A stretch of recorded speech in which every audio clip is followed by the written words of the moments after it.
Hey, how's everyone doing? This is Anthony with 28 Foot Marketing here with another installment of our 10 soft skills. This week we are on number 8, self confidence. As you will find out, all of these soft skills, whether it's one, two, three, six, seven, whatever, they all run together. They are in no particular order, and we pretty much give it this message at no particular time of the day. But as we said, today is about self confidence, and self confidence is what we'll definitely speak about.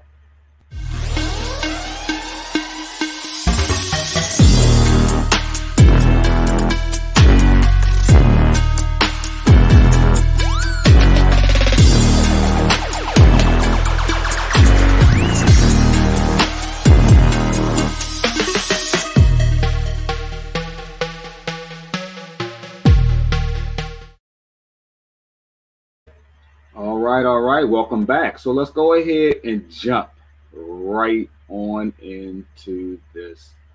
Number 8, self confidence. As you know, last week we spoke about adaptability. And if you were with us, the adaptability piece was really, really strong. And it kind of invokes some feelings, right? As most of these soft skills do. The adaptability actually, towards the end, runs you right into self confidence. So it's important for you to go back last week and see number 7 for adaptability, but also check out 1 through 6 as well, right? And we're going to tell you what all of them were in a little bit, so that if you need to go back and watch or listen to any of them, you can feel free to do so. So, what we're going to do for you here is we're going to go ahead, we're going to jump right into um, talking about self confidence. And we're going to go ahead and post all of the other soft skills that we have spoken about over the last 7 weeks. So give me one quick moment here, and we're going to go ahead and put those on the screen for you, and you should see them at the bottom of the screen. And we will just let that sit there for you, and it's also going to show you what's there for this week as well. So it's going to show you all 8 of them and where we are right now. So demonstrating self confidence and the belief that you can handle what comes your way establishes trust with your team. When you show confidence, you make others around you feel confident too. I don't think that there's not much really more you could possibly say about that, right? Even if you are afraid of something, and we sometimes do this with our children, we do this with our student athletes, we do this with folks at work. You may be supervising, you may not be supervising, right? But you as a teammate, as a co-worker, your confidence, your self-confidence can just push out to others, right? They can receive that message from you and see that you're so confident, it may make them feel as confident as well, right? So those are sometimes the things you got to think about. If you're down, some of the other folks might be down as well, right? And that's not really what we want. And even on our worst day, right? That's not what we want. We want everyone else to be, on top of their game as well, right? So you should show that confidence, because you never know when you're going to be in a leadership position. If you don't ever want to be in a leadership position, it doesn't matter. At some point, you're going to be leading something, whether it's a group session, something. You're going to lead something. You're leading your families, right? You're leading your sports teams and things like that. So if you show that confidence, everybody around you, hopefully they're going to find that inner confidence as well, right? And it's going to spread. I believe that self confidence does spread. If self confidence doesn't really spread, that just means that you might have to try a little bit harder, or those folks around you may need to be a little bit less thin skinned and try to receive that, right?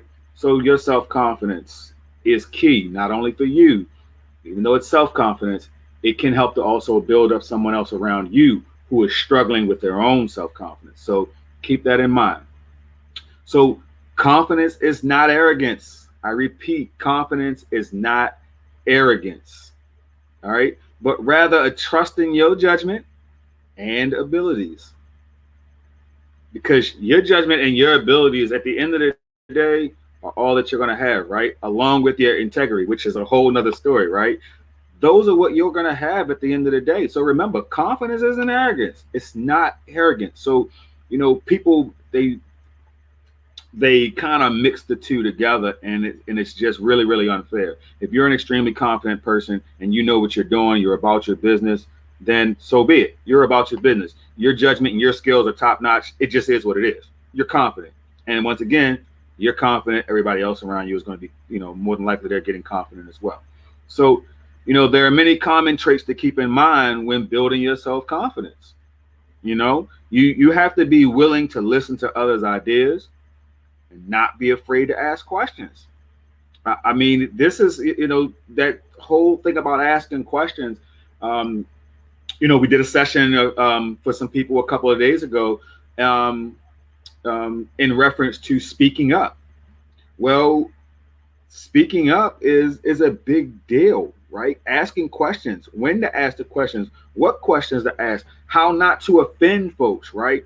Those are different things when we talk about speaking up. And that's something we're going to be also letting folks know about, how to speak up. It's not something to say that you're going to be insubordinate to folks, right? But you got to know when to ask the right questions, know how to phrase it, know how to use the pitch in your voice. All of those different things are a part of speaking up and asking those questions. So, you know, as we said, you don't want to be afraid to ask questions or be wrong, or be wrong. Shows a willingness to learn without fear of looking silly, which goes right back to what we talk about speaking up. You don't want. It's not about looking silly, right? It's not about the looking silly part. It's the fear of looking silly, or looking, or the fear that folks will. Well, why'd you ask that question? Why did you ask that? So that's where you have those issues at. So forget about that fear, right? You know, that self confidence. You got to say it. Say it confidently. It doesn't matter. It could be something that's so far from the truth, but if you're saying it confidently, everybody's going to be on board with you. Simple. It also means acknowledging mistakes and learning from them. Hey, I say it all the time. I make mistakes. I'm human. Hopefully, the mistakes that you make don't cause certain catastrophic errors or anything like that, right? But we're all human. We make mistakes. It's going to happen. There are no perfect people. You're going to make a mistake. But the biggest thing about your mistakes is that you own up to it and you learn from it. Those are the two biggest things you can do from a standpoint of a mistake, right? And the third thing is to really come back even stronger after you've made the mistake, after you've acknowledged it. Jump right back on the horse, knock it out. Don't have any fear of potentially making a mistake, because you can't learn if you don't make mistakes. Just saying, this, everyone knows that, right? For the most part, whether it's in a office professional environment, whether it's in sports or whatever, there are going to be mistakes made. That's why you have coaches a lot, right? To kind of guide that, even if the coaches aren't the ones performing athletically, but they're the ones to guide those things when they start to see those mistakes. Because sometimes when you get tunnel vision, you need someone to bring you out of that tunnel, right? You need someone to guide you through the darkness when you're scared of the dark, right? And you don't have a flashlight. That coach or that other person, that person with that self-confidence, can be that flashlight, right? So, get you some self-confident people on your team. If you're lacking in self-confidence, work on it, read some books, whatever, talk to some folks. Take these tips that we're giving you in the soft skills. Take this tip that we're giving you in this week's lesson number 8 for self-confidence. This stuff works. You just gotta apply it. That's all. All right. So employees with self-confidence also follow through on things that are said and promised. Can't say it any simpler than that. Follow through is key. Follow through is key. You have a deadline. You have something that's going on. You got a week to do it. A week, 2 months, whatever, a month, whatever it is. Follow through. And something else that's key. Not only follow through, but if you have to, follow up, right? But if it's said and it's promised, you do it, right? You do it, and you do it with the best of your ability, because what did we say? Your confidence is not arrogance, right? But it's a trust in your judgment and your abilities. So you said you were going to do it. You promised it was going to be done. You knocked it out. It's done, right? And you're going to be extremely confident that the job is done, because you did it and you trust in your skills and your abilities and your judgment, right? And everybody else is too. That's why they ask for you to do it. So being self-aware of what you are capable of and when you may need to ask for help also demonstrates confidence. Now, let's say this again. Being self-aware of what you are capable of and when you may need to ask for help also demonstrates confidence. Okay, here's what happens. Sometimes when folks ask people to do things and they'll want to know, well, why couldn't you ask such and such or this other person, right? Well, sometimes you may not be feeling all that great or whatever, but the person feels as though that your skills, your abilities, and your judgment at that time is the skill that's necessary for that job to get done, right? So that's why they're coming to you. Think about it. If they knew you couldn't do the job, why on earth would they come to you? Oh, you don't think they should come to you because they know that you're scared to do a particular job? Oh, okay. So you're lacking the self-confidence to do it. So that's why you felt like they shouldn't come to you. But everything about your job, your knowledge, skills, abilities, and judgment says that you can do it. But you feel like you're lacking self-confidence in it. Well, unfortunately, that supervisor, whoever came to you, they felt as though that you have the knowledge, skills, ability, and that your judgment can get it done. Who are you to question that? Obviously, they feel like you can do it.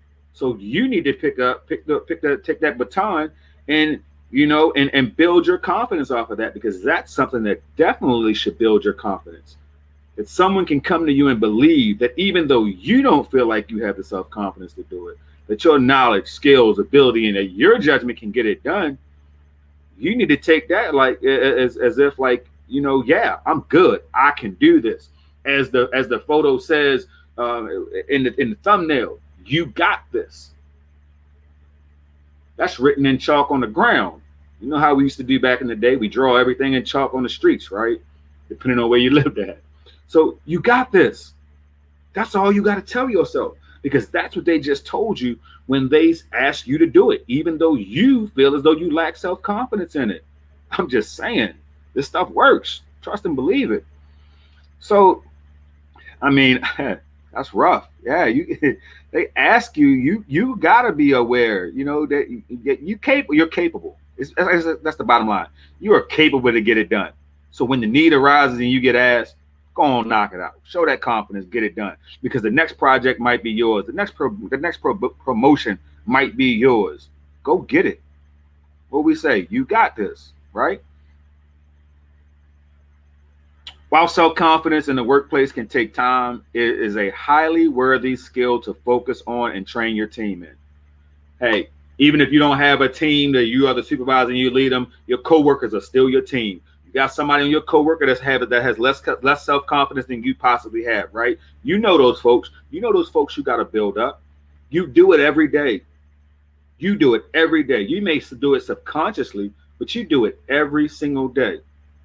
Stop being selfish. Give of yourself. Slide a little bit of your self-confidence off to them. Trust me, it will come back to you. It's going to happen. It's yours. Trust the process. I'm facilitating it right now, right? So once I facilitate it, I need you to trust it. We didn't come to give you all these 10 soft skills for no reason, right? As we said, the reason why we're doing this is because there's been a lack of those soft skills, because the pandemic took us out of the workplaces for the most part, right? Took us out of the schools. It took us out of dealing with the hundreds of people that we would deal with on a daily basis, where we get to practice how to be somebody, right? That's what these soft skills are for. All right. So as we said this week with self-confidence, this is what it's all about. It's about building yourself up, but it's not only about yourself. In the process of building your self-confidence, you're exuding this to everybody else, and you're going to bring somebody else up with you along the same lines, the way that somebody potentially brought you up as well. That's all we got on self-confidence this week. Straightforward, to the point, hard-hitting. It's simple. Your knowledge, skills, and abilities are all part of your self-confidence. Be aware of what you can do. You are capable. You got this. It's as simple as that. So I don't know how many other ways that it can be said that you do have this. You do have the ability to do it. You are capable. You are ready. You got this. How much more needs to be said about your abilities? Because at the end of the day, there's only one person on this earth right now that you deal with that knows exactly what you can do. No, I'm not talking about your parents or your supervisor or anything like that. You know exactly what you can do. And it's time you start doing it. Because if not, just like we talked about in adaptability, you're going to start having people pass you by. Talk about wanting raises and wanting all these different things or whatever you want to do. You got goals you need to achieve, right? We talked about goals. You got things you want to achieve. Why would you let somebody else pass you by because you feel like you're suffering from a lack of self confidence? Guess what? After this week, you use everything from 1 through 8 and realize you're not lacking in self confidence. You're not lacking in it.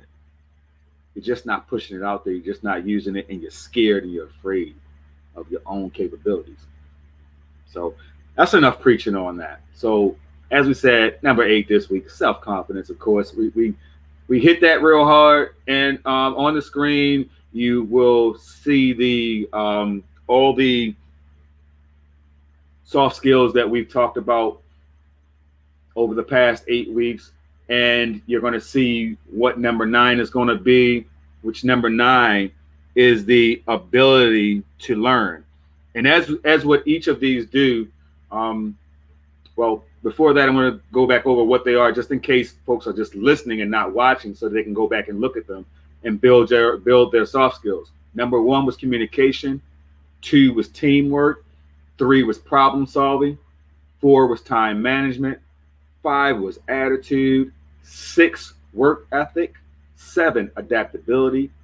8, self confidence. And the next installment will be the ability to learn. And as each one of these soft skills have done, if you have not been with us, what you will find is that they all run right into each other. So while we said they're really in no particular order, there's no particular order that you kind of really have to do to build your soft skills. But the way that we did these sessions, we did kind of run them together, so to speak, so that the next one kind of plays off the previous. And that was actually by mistake, to be perfectly honest. We didn't shuffle them in a hat or anything like that, but it's just they just run together. There's something in each one of these soft skills that has something to do with each of the previous weeks. Wow, that's pretty awesome. Um, so yeah, the ability to learn is what's going to be coming up, and as you're going to find out, that self confidence falls closely under the ability to learn and accept criticism. So yeah, think about that. So that's what's coming up next. We're very excited to be almost at the end of this, and we're not going to go away just because we finished the soft skills. We've got a lot of stuff coming up. We already told you how to speak up. That is going to be it's awesome. It is awesome. It is really really quick. It's going to be like 9 points, and it's some good information that you're going to get. So we're going to let you go. Do whatever you do. Enjoy yourselves. Take care of each other. Mask up. Do what you got to do. Get your vaccines. Do all those things that you need to do to take care of yourself. And we will see you again when it's time to talk about the ability to learn.